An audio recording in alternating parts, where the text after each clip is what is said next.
Okay, we're all set and we're just waiting for attendees to come in. Welcome, everybody. Welcome, welcome. Good to see some familiar names out there. Thanks for joining us. With us is Grant Lichtman. We're going to get started in about 1 minute or so because we know time is precious and this is a big day for Grant, being November 4th, one day after the election. So welcome, everybody. My mind is laser focused on the future of education today. You're a professional, Grant. Of course it is. Of course it is. All right. It is still 5 o'clock, so we'll just give it a couple more minutes. Justin's in the chat. And for those of you who have joined, just to let you know, the bottom of your Zoom screen is a Q&A, and that's what we're going to be using to gather the questions that you might have. All right. So I do want to start, Justin and I do want to start this evening with just a quick moment of reflection. We have suffered a loss this week.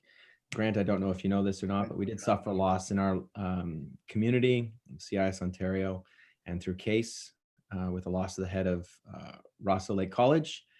So I'd ask that you join me just in a moment of reflection as you think about Robert and the RLC community.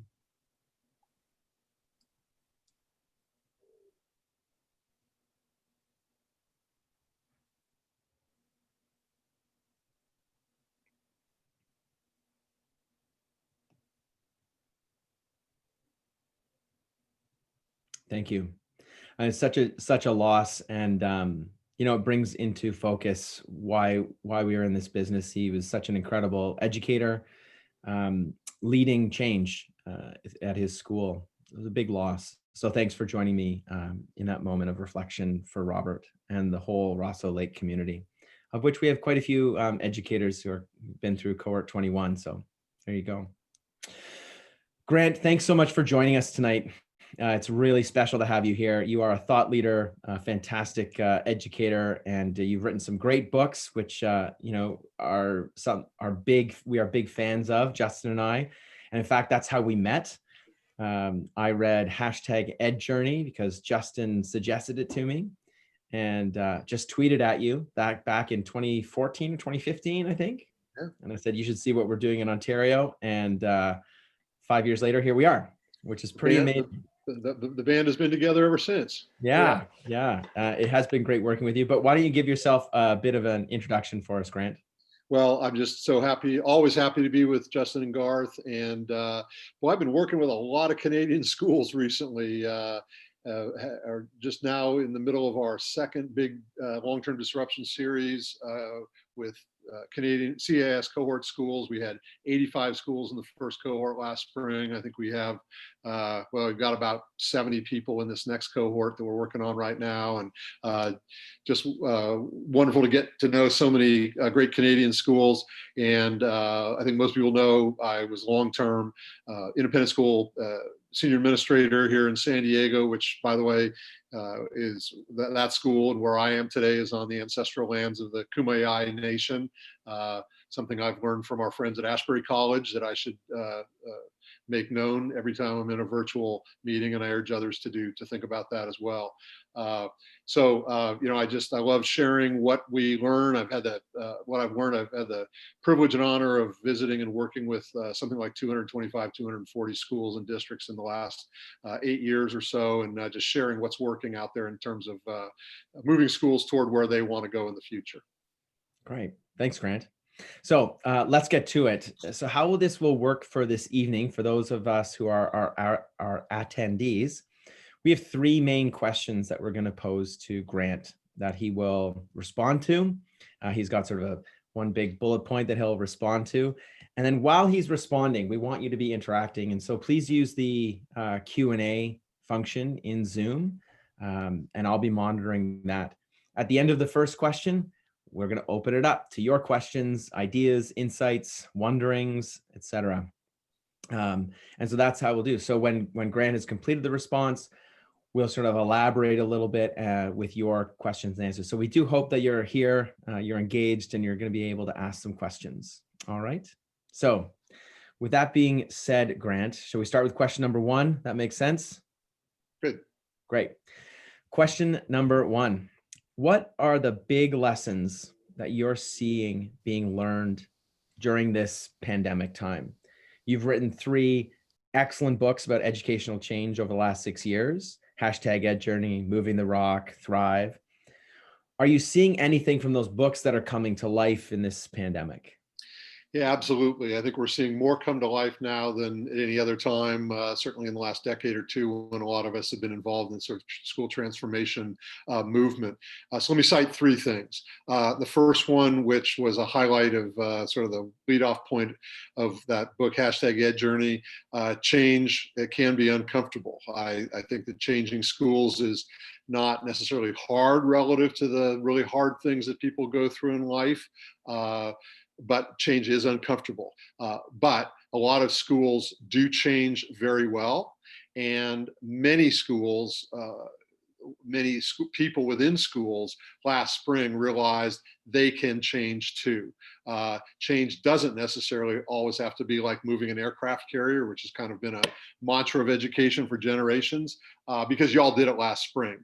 So that's number one. Number two, a lot of us have been saying this for the last couple of decades. The world is changing at a very rapid rate in a lot of different ways. It's not just about technology.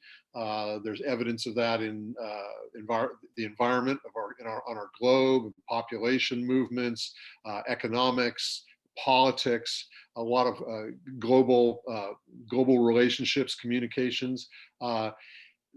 We understand now better what rapid change really means. Most educators didn't really conceptualize what an exponential rate of change was. Now, after seeing the curves of how a virus moves around the world, we have a better understanding what exponential rate of change means. And there are many other things in our world that are also changing along similar sorts of curves. And that's not going to reverse. So that's coming true in a way that is much more cognitively real for a lot of educators. And I'll say the third one is that just the nature of human communication. The entire rationale, really the core of being for education and for schools forever, I would argue, has been communicating the knowledge from one generation to the next generation. And the nature of human communication, as I've and others have been arguing now for the last decade or so, is fundamentally changing. We've seen the evolution of what I've called the cognitosphere, others have termed the metaverse, this global social neural network that allows anyone on the planet to communicate with anyone else without being physically proximal. And up until mid-February, early March of this last year, that sort of sounded like science fiction to a whole lot of educators. And then literally overnight, all of a sudden, a lot of us were meeting virtually and communicating in ways, sharing knowledge, passing information, creating and sharing what we've created in ways that we really had never done before. And that's what we're able to do right now here. A lot of people are very comfortable with that. So again, that's not going to reverse. That's only going to accelerate in the future. And it lies at the heart of how humans will continue to communicate. So I think all 3 of those things are things that I've written about in those 3 books. There's a lot of other elements, but those were some of the ones that are clearly coming to the forefront through the pandemic and will continue going forward. Justin, is there anything you want to jump in on there? Yeah, I thought something you said was really interesting. You know, when we were all siloed in our own homes, we needed to lever and leverage all of these networks that maybe at one point kind of seemed, nice to have or something that we'd get to later. But for me, especially, they became crucial, especially as I started to leverage, communities like in Asia or others that were kind of out ahead of us by a few months and were experiencing the pandemic, having been in it for a few months ahead of time. And, I was able to kind of learn from them and their mistakes and what was working. And that became really, really helpful for us, especially here in Canada. I wonder if you might share a few examples of of pivots and changes and things that you saw that you felt were, quite inspiring or quite interesting in nature, anecdotes from kind of your understanding of either NAIS schools or even global schools? Wow, there's so many. I mean, I talked to a school down in Texas that started enrolling a few families from Central America because they had some virtual component to their school. A school in Connecticut, and this Porter School that launched an international course offerings, initially learning about pandemic for high school students to high school students around the world. And they initially had a free offering, and then they stepped up to some paid offerings, and they had quite a response from students all over the country. I just heard about one today, which blew me away, you guys, and I can't believe I'd never heard about this before. The Baylor School in Chattanooga, Tennessee, which I visited on Ed Journey, and this fabulous independent school. I didn't realize this had happened. Sometime I think it was in the spring, maybe late spring, they offered to become a COVID testing site. And they bought testing equipment, and their students were basically the ones running the testing site. And the state came to them and said, we want to hire you to be a testing site.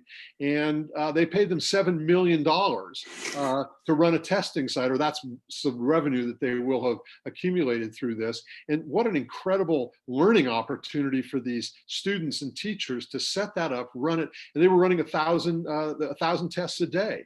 I don't know what's happened to that more recently, but just these incredible pivots like that and accelerations that people said, you know what, it's not time to put the brakes on, it's in fact time to accelerate.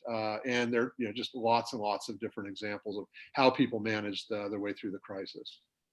So Thank you, Grant. We've got two questions from the group, and I'm going to try and amalgamate them together. So one is asking, do you see school going back to normal at any time in the future, or is sort of hybrid virtual here to stay? And the other one is, how do you deal with faculty who are uncomfortable? Yeah. So Okay, remind me of the second one, because I'll forget what it was while I answer the first one. well, I want to try and synthesize those two questions into one. Well, okay, here's my answer, and I think it probably has some element of both of them. I wrote an article last spring when we were kind of in the immediate throes of this, and there was a lot of enthusiasm across the international educator community in these big Zoom chats that, wow, this is it. This is finally the kick in the pants that education is needed. We're gonna change. We're gonna transform education because we know it's inequitable and it's not right, and blah blah blah, and all those things. And I wrote an article that said, maybe it's because I'm the old guy in the room, but time out a second. Let's not get overly sanguine. When somebody's floating in a stormy sea in a life jacket and a life raft comes around, a lot of people are going to jump back into the life raft because it's their comfort place. And so, do I see all schools going back to the way it was? No, I see that this is just another force that is accelerating differentiation of what was an already differentiating marketplace in education. And some schools will default back to the mean as soon as it's available because it's a comfort zone, and others will pick up the opportunity to say, whoa, there's some stuff we can do differently here that's going to enhance our value proposition over time. Those discussions themselves are the ones that make some people very uncomfortable. And it's up to school leaders and our educational communities to help people get past their discomfort. And as you both know, and as I've written extensively about and has worked with a lot of schools, the vast majority of educators are willing to make change if we create the conditions that can address at least some of their discomfort, and at a minimum allow them to articulate their discomfort, state why they're uncomfortable, so that we can help them get through their discomfort without saying, okay, the only answer is to throw out the reason for you being uncomfortable. We're going to go back to the way it was. And we generally find that a significant majority of educators at most schools, independent schools, public schools, et cetera, are willing to make changes if we can help them mitigate some of their discomfort. Not all, but we can never let the 10 or 5 or 15% of folks who just don't want to change stop or obstruct what the organization and the rest of the organization feels is in their best interest going forward.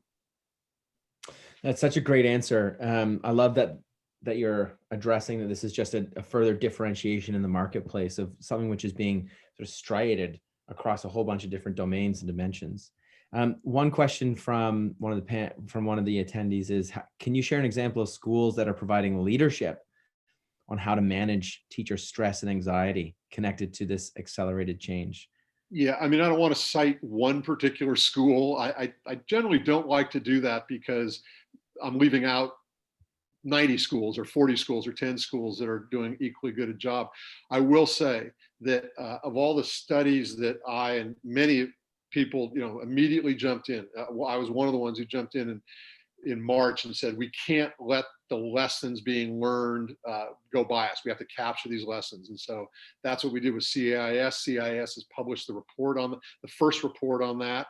So all members have access to that through CIS. And you all were both involved in that. One of the big takeaways there was that, well, two things. One, leadership matters. And two, well-being of both our students and the adults in the system is a big deal. It was in the spring, it still is. There's still very high levels of stress. And so good schools are finding ways and found ways very quickly to elevate our attention to social, emotional, and physical well-being of our stakeholders.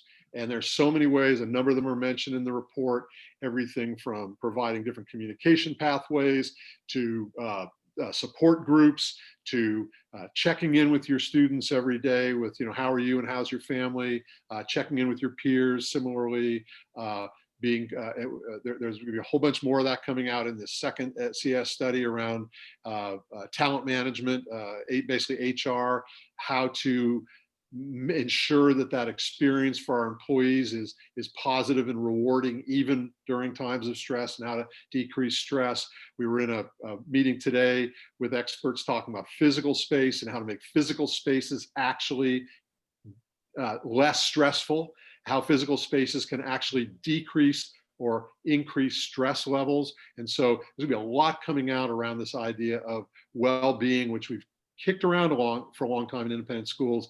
To be honest, we haven't taken it nearly as seriously as we probably should have. And now we have a really compelling case that we really, really have to do that. Yeah. Yeah. Thank you for that. One last question, then we're going to move on, but I think this is a good segue question. So thank you to Leslie for this one. Grant, what have you seen in terms of schools innovating in their funding models, whether it's tuition, the use of bursaries, both in light of the pandemic and in the light of equitable access? Well, I don't think we've seen anything substantive that we could reasonably say significantly challenges the now well-accepted premise that the financial model of independent schools is fundamentally unsustainable. I think we still are searching for that. I think we've gotten some hints, and I think we've seen some schools come up with some, accelerate into some areas that none of us were thinking about. Becoming a COVID testing site for the state and bringing in millions of dollars, that's the most creative thing I've ever heard in 20 years of education. God bless those folks. That's not going to last forever. Schools saying, you know what, we really are going to engage a global community because now we know much more how to do good virtual learning. And we're learning a lot about that. There's a revenue source there. I don't think look, the silver bullet, and the business officers have known this for a long time, and most other independent school leaders now know it. The real issue about independent schools is that, you have a small number of students per teacher. So you have a high student to teacher ratio or low teacher to student ratio. And that's expensive to run. It's expensive to run and operate. I think another financial element that should be a real lesson is, and we were just talking about this again today, finally, I think people are understanding that going out and spending huge amounts of money on big fancy buildings when the direction of learning is going over in this direction of we don't need to be in the same place together. We can learn in a lot of different modalities. That's going to, I think, redirect some of the huge amount of treasure and expense that's been spent on capital construction over the last 25 years. Yeah, and part of that question. And when it comes to equity, I think we're going to talk. When it comes to equity, I think we're going to talk a little bit more about equity later. So let's just reserve that issue because we're going to address that in your third question. Yeah, actually, that's the next question. Oh, sorry. Is it? Yeah. So this is. You're right. I'm sorry. This is a really great segue, I think, in terms of equity in the United States, as well as in Canada, we're experiencing a call to action for more diversity, equity, and inclusion in our schools across many different domains. For institutions like ours, independent schools, which were created to really protect white privilege and have been doing so for some schools for over 100 years. What are you noticing? What strategies, what possible actions might have meaningful, sustainable traction for change? Well, I think we're just starting to peel this one back, and let me start off by saying that, and I hope people will accept my humility as a old privileged white man.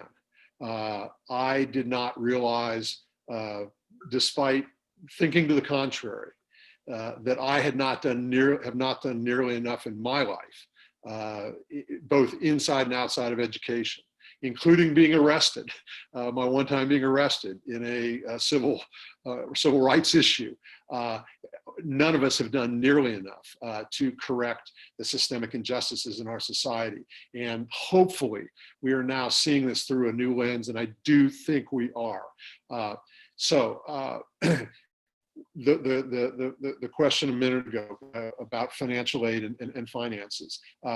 There is a direct relationship between the cost of education and the degree of diversity that we will see in our schools. Is it the same for every school? No. Our neighborhoods are different, our market areas are different, demographics are different, all that stuff. But in general, yes, there is a relationship. So that's one of those things, that schools that have not invested in making their schools more accessible to more diverse populations, if they want to get serious about it, you're going to have to do that. The United States, frankly, has a fairly different profile than Canadian schools. It's very common in the United States independent schools for schools to spend 15, 20, 25% of their revenue repatriating that back to families who can't afford to come to their school.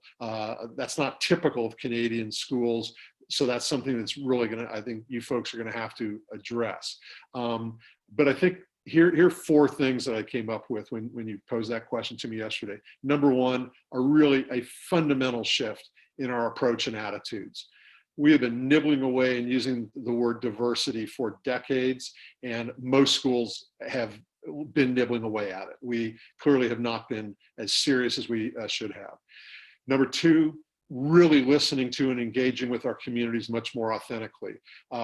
I know here in the States, and I know in Canada, there are a lot of students over the summer and the spring and the summer who came together in social groups, Black at Havergal or Black at Francis Park or whatever it was. And I know many students and many school leaders who've been engaged now in discussions where students, when they were at the school, were saying, yeah, everything's okay. I'm not being bullied. We don't have racism here. We're all treating each other well. In reflection after the fact, they come back and they go, yeah, you know what, to be honest with you, yeah, there was some real stuff going on and it wasn't addressed. So we have to really find better ways to listen, engage with our community stakeholders. I think we need to get off campus and learn in and with the real community a lot more. And that's something we want to do for all sorts of learning reasons. And that's a big chunk of Moving the Rock. It's a big chunk of #EdJourney. It's a big chunk of what a lot of schools are doing is get the heck off campus and learning in and with community partners, because that's where the real diversity of our communities are in really authentic ways. And then the fourth one is, and I think this is probably the most important, is we have to really intentionally, deeply embed our the words that we use. We have to understand the words we use. We have to understand what we mean. We have to collectively agree on what we mean. And then we need to deeply embed and commit to those. As Garth and Justin, as you know, one of the schools that was in the Strategic Change Accelerator this year, and I don't know if we have anybody here from Asbury College on the webinar, but I was so impressed with the project that they came to the Strategic Change Accelerator with on pluralism. I've essentially volunteered to work with them all year, and we're making a lot of progress on it. We're having great student input, parent input, faculty input. What does pluralism actually mean, and how are we doing to deeply embed it in our program so we're not just paying lip service to these ideas? Are all these things going to work? No. Should people be on a trajectory that's really serious and committing, time and bandwidth to it? Yeah, I think we all should be. Yeah. Justin, do you want to jump in there? Yeah, and when we had that project presented to us in the Change Accelerator, it was really exciting because it was, for many of us, including the York School, something that was super top of mind. And I think I've been really pleased to see everyone wrestling and making a concerted effort to either embed this work into either our strategic plans going forward, or in Ashbury's case, engage the entire community, both inside and outside. And like you mentioned, something that I think we need to even do more intentionally, which is ask our alumni, not just how are they thriving and, in the university, but really what was their lived experience through some of these new lenses. I think that is going to open up a really great conversation. And it is really hard work, but so important. It's hard work, but everybody I've been engaged with at a lot of schools, as they're starting to talk about this, it's pretty darn rewarding. And there may be some tears and there may be some uncomfortable moments, but as educators, this gets to the root of why we're educators, right? I mean, and that's why I'm so excited about working with something which I'm hoping, there'll be some elements of what Asbury's doing that we can look at what other schools are doing, and could be some really idea generations for other schools. So we have from one of our attendees, we have had 2 externally moderated listening discussions on race at their school to hear stories from current students and alumni. These discussions are helping us to develop a JEDI strategy. And I don't know if JEDI stands for something as an acronym or as a reference to Star Wars. JEDI strategy, including clear policies on how to call out and report acts of discrimination. That's just one example of what schools are doing. I think what's interesting too in our in the Greater Toronto area is that there's an Instagram account that has been created, which is called CIS BIPOC Stories, and it is a former graduate of a school that is collecting the anonymous experiences of students within some of our other schools and then posting them on Instagram. And it's interesting to see the reactions to this from students and faculty and parents alike. But I think that is another way of listening. I mean, I like this idea of like authentic listening. And I know that for some schools, some schools are further down this continuum than others. But referencing back to that first question, your answer was change is uncomfortable. What's something that is going to keep us in the context of diversity, equity, and inclusion? What's something that's going to keep us in this discomfort? Well, I think this won't be a surprise to you. It has to be part of your school's North Star. If it's not part of your North Star, and we'll get into this a little bit in the third question, and it's at the core of my book, Thrive, and it's the core of what you guys have been doing from Project 2051 and everything you do at your schools. You have to make it part of your core ethos. And if it's part of your core ethos, that has to be understood across the community. And how do you know that? Because if it really is, then an outsider can walk up to any teacher or a student and say, I see that pluralism, for example, is really part of your core ethos. It's one of the elements of your school's North Star. Tell me a little bit about how that works at your school. What's going on here today? what went on today with you that was evidence that that was the case? And every teacher should be able to say, yeah, let me tell you about that. Wow, we're reading this, or we're writing about, or the experience is here. That's what I mean by deeply embedded. It can't be this one-off. I think the listening things are fabulous. I think the reading an African writer in high school is fabulous. I think all of those are fabulous, but they can't be one-offs. We have to deeply embed these things. There are plenty of ways that our students can learn well. And I would argue, and I think we would argue, learn better if they had a more diverse, focused curriculum, pedagogy, assessment protocols than we have traditionally. And that's what it means to deeply embed. And then you're actually working towards something rather than paying lip service to it. Yeah, I'd be interested to see from our attendees, but also across Cohort 21, how many schools are using that term North Star. It's in your books. It's an incredibly powerful statement. And you are so good at emphasizing this can't just be something you're paying lip service to. Everyone needs to be able to speak to that North Star. And let me just say, when I use that term lip service, I'm not trying to be negative there. The fact that every independent school probably has diversity in their mission statement or in their principles and everything is a fantastic thing. It just wasn't fantastic enough. Yeah. Otherwise, we wouldn't be where we are today. We can't trace all the ills of social injustice in society back to independent schools. I'm not trying to say that, but clearly at our independent schools, we have not done a good enough job of this in the past. And the only way we're going to do better at it is to really dive deeply into it and then elevate that to a higher level in terms of our community consciousness. Yeah. And just circling back, so thanks to Tina. So I hadn't heard the strategy called JEDI. It actually stands for Justice, Equity, Diversity, and Inclusion. I hadn't seen that before. So thanks, Tina. I hadn't seen that justice was included in that. So at my school, we just refer to it as DEI. So that's cool. Let's all adopt JEDI. It's a heck of a lot more easier to remember and has all kinds of great connotations. I'm definitely using it. Thanks, Tina. There's just one more question here. How do you best see people leading this change from the middle? For much of in Cohort 21, we've got classroom teachers, we've got some heads of department, middle managers. How best to lead this from the middle? Well, one of our mantras is that every educator is a leader. I refer to teachers and administrators and all as edu-leaders. In my mind, there's no such thing as you're just a coach or you're a tech person or something like that. We all have the capacity to lead from where we are.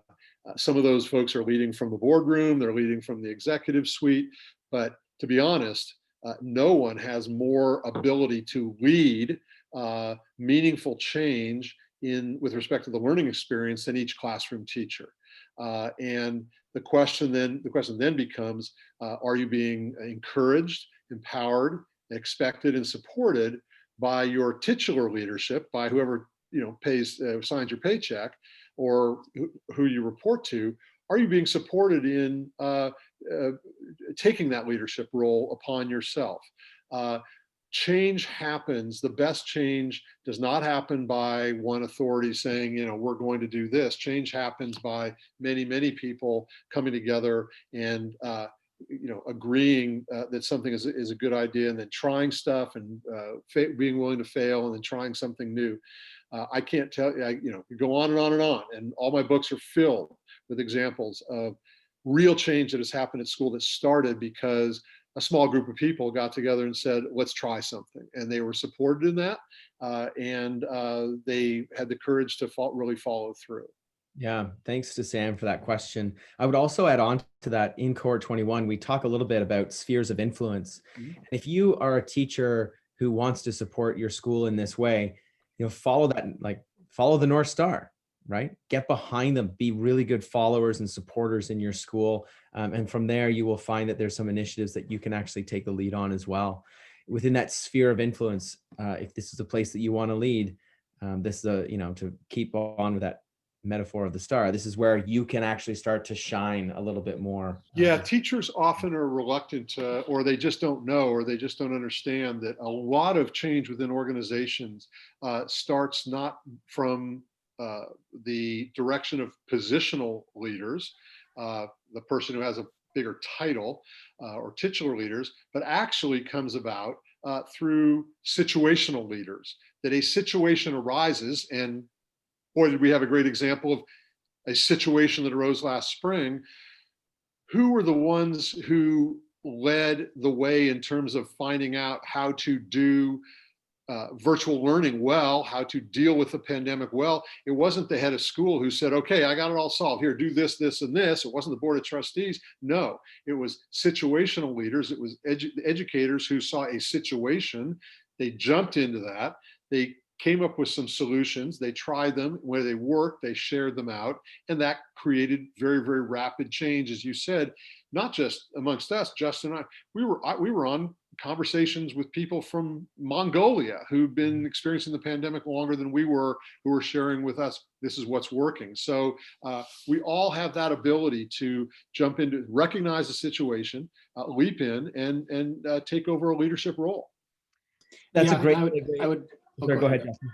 No, I was going to say, I wonder if it's hard to appreciate just how much appetite there is for this right at this moment in history. And as well, that if anything, school leaders would be more inclined to not ask people to take on extra because they feel like they are more stretched than ever and that they don't have the space and time. So there's such opportunity. If you have any bandwidth at all, it's ripe for you to take it, and people will follow you. Yeah, but also look, I mean, let's get up 30,000 foot level a little bit. We're talking about processes that are going to influence school transformation, much needed school transformation over a long period of time. The pandemic is going to end. We aren't going to be in this situation forever. We might be here for another 6 months, 9 months, maybe a year. We don't know. It's not going to be forever. These mechanisms and these structures and these opportunities that people can take, these are things that happen over the long term, and those opportunities are available in the long run. If you and your school have bandwidth to do something today, do something today. If you don't, but don't take the excuse that we're never going to have bandwidth again. Because then you're going to be stuck where you are forever, and you probably don't want that if you're on this webinar. So let's carry on with this theme of leadership. The first two questions that we asked you are really outlining the dual pandemic, right? A racialized pandemic. What's important to know about leadership during such transformations? I mean, we're not even talking really about the digital transformation that many of us have been thrust into, teachers being concerned about well-being, their families, their students, teaching and learning about new digital tools. So many who are watching this either live or on the recording are classroom educators and middle managers, as I mentioned. So let's talk a little bit more about how they're best positioned to support this change. And I want to go back, before you start answering this question, I want to go back to what you said earlier. Leaders are there to get their schools and their faculty and their communities past this discomfort. You know, they create conditions to address and validate discomfort. So what are some things that you've been seeing? What's important to know about leadership during these times? Well, let's step back just a little bit. And the pandemic is the elephant in the room. I get that, and you get that. We all get that. But one of the discriminators of which schools are working their way through this well, as opposed to others that are probably struggling, is, does the school have a good North Star? One of the things we find in talking to many school leaders in this pandemic is, one of the things you do in a crisis is you go to your core values. You amplify your core values. You never let those go. You may have to change some tactics, and in fact, you have to change some tactics. You may have a strategic plan. You may have a vision. Something like a pandemic comes along, you darn well better say, okay, we need to make some adjustments here. But you don't have to usually adjust your North Star. And that North Star is that guiding point of what makes our school great, what are we going to be great at in the future, what's our differentiated value proposition, what are we going to stake our ground on, why are families going to choose us over all the other educational options that they have. And schools that have that, that's not going to change due to a pandemic or a fire or some other disruption. That's going to, how we get there may change, some tactics may have to change. And so that's really important.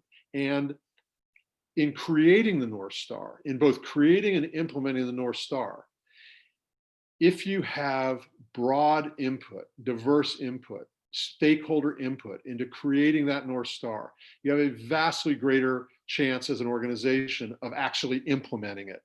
If the head of school or the board of trustees says, this is where you should be going in the future, a lot of folks go, you know what, as soon as the head of the board of trustees turns over, that's going to change. I'm not going to put a lot of effort into it. But if that North Star represents what I believe, I see my skin in the game, I see my values in there, I, as an educator, am going to spend more time in terms of actually implementing it. And so everyone has a role in helping the organization get to their North Star. And if we've been kicked a little off course during a pandemic, great. Everybody has a role in helping us get back on track or maintain track or find new tracks toward that guiding point. So that's number one. And that North Star, as you said, is such a key part. That's why that's such a key part of the Cotter model adopted.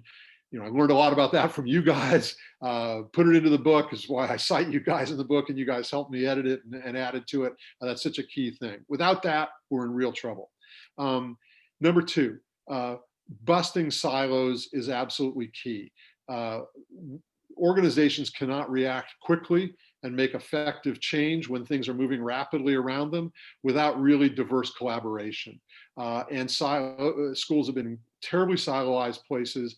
I mean, just these conversations we're having today, I'm talking today with an admissions officer who says, they don't talk to they're not allowed to talk to the academics, and the development folks aren't talking to the business office. And, this is crazy. That great book, Stanley McChrystal's Team of Teams, is a great reference after people read, Ed Journey and Moving the Rock and Thrive and all that. They can get to Stanley McChrystal's Team of Teams.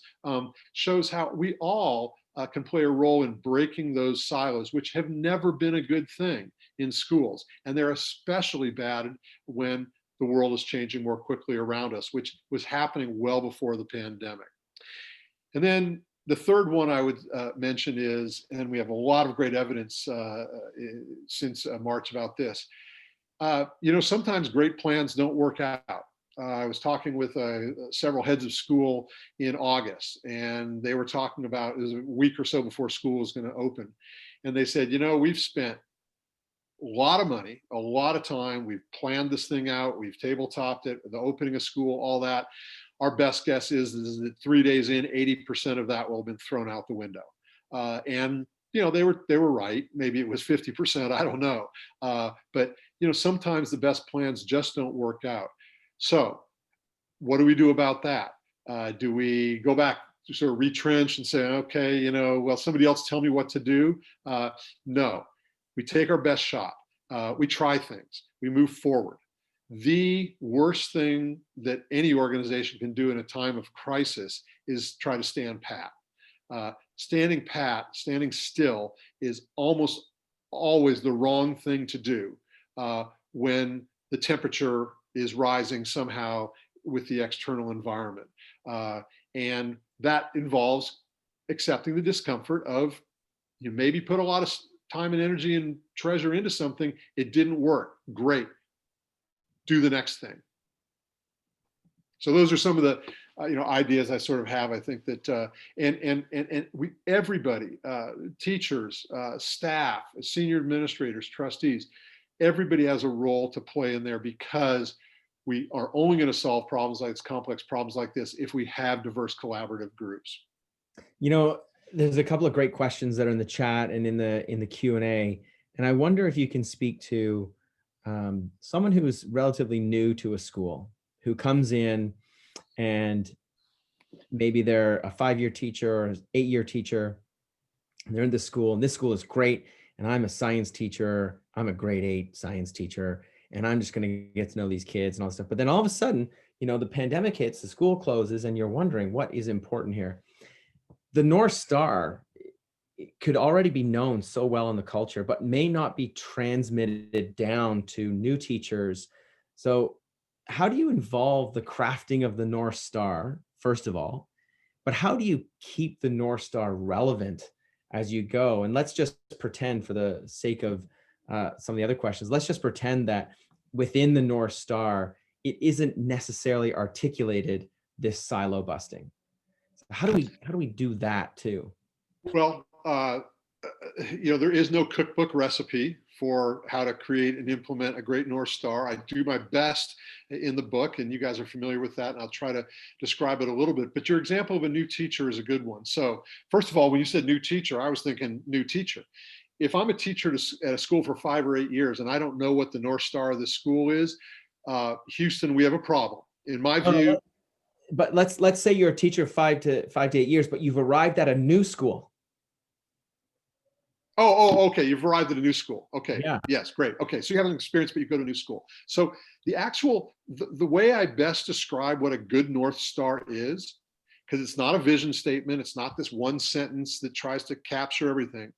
The best way I can describe a North Star is this: the community's gotten together, they've decided what's really important to them, they've distilled it down to a manageable number of themes, and that's how long is a piece of string, but 5 is manageable, 20 is not, maybe even 12 isn't.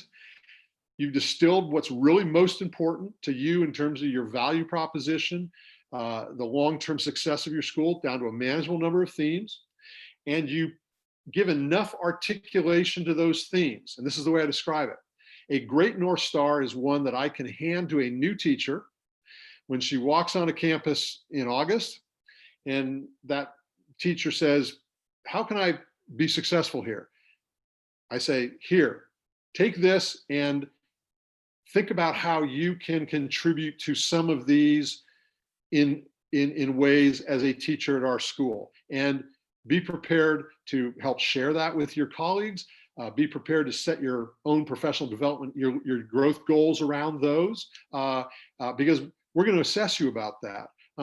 Maybe while I'm talking, Justin or somebody can find, if you go on the Porter Gowd school site, Porter Gowd, and under their on one of their about, I think, is their vision of a learner, and post their vision of a learner placemat that we made, where they've essentially tied their North Star to expectations in teaching. And they're very, very simple, and every teacher can find their way to help the organization and help their students move more in a direction of these major elements of the school's organizational ethos. And so it's really not that complicated. It's just a process of bringing that together, distilling it down, identifying, validating those elements of the North Star, and then telling people, you know what? We're serious about this. This isn't going on a wall somewhere. And so how do we keep that up? How do we maintain that? Well, I just gave you one. Tie your evaluation systems to, Ms. Jones, which of these elements of the North Star would you like to be working on this year in terms of your professional growth? You figure it out, you tell me, and I'll evaluate you on those, and we'll support you in that. There's a way to do it. Brett Jacobson, the head at Mount Vernon School, always said, we made a decision that once we knew what our North Star was, we would never have a group of 4 people at the school gather anytime without at least mentioning or discussing some element of our North Star. That's a heck of a statement. We will never have more than 4 people gather together without somehow integrating and understanding what the reason we're here this moment is related to our school's North Star.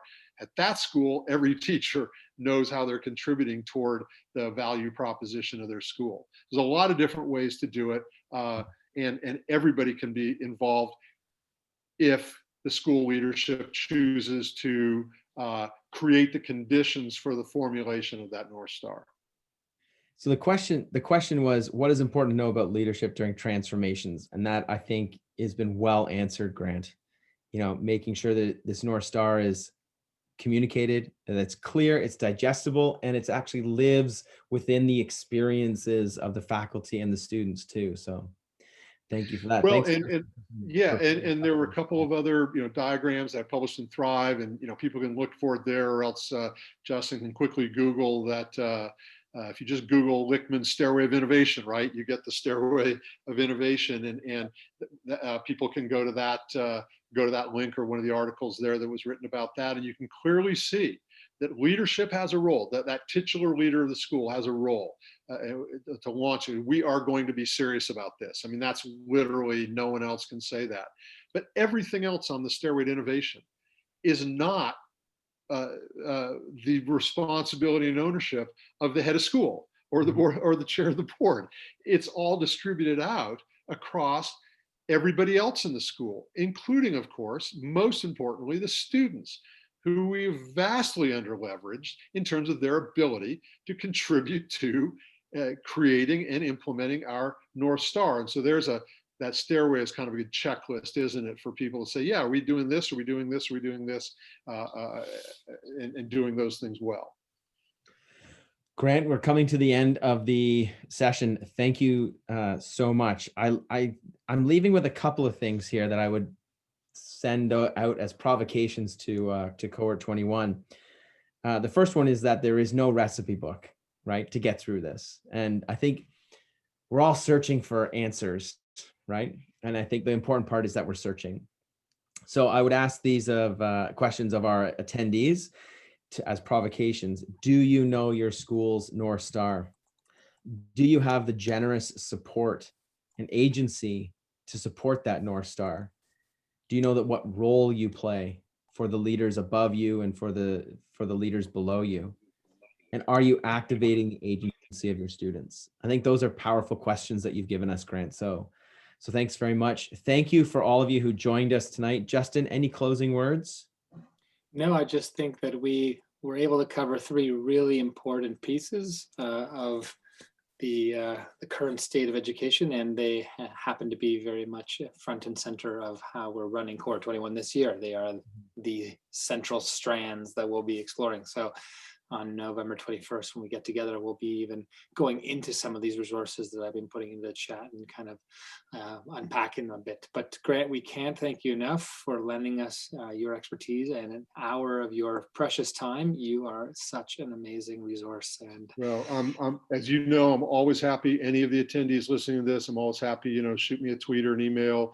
Always happy to connect. But frankly, Justin and Garth are closer to you, and they know everything that I know, and they're putting it to use more every day than I am. So you've got great resources there, but I'm always happy to help where I can. So thanks a lot for having me. Thanks very much, everyone.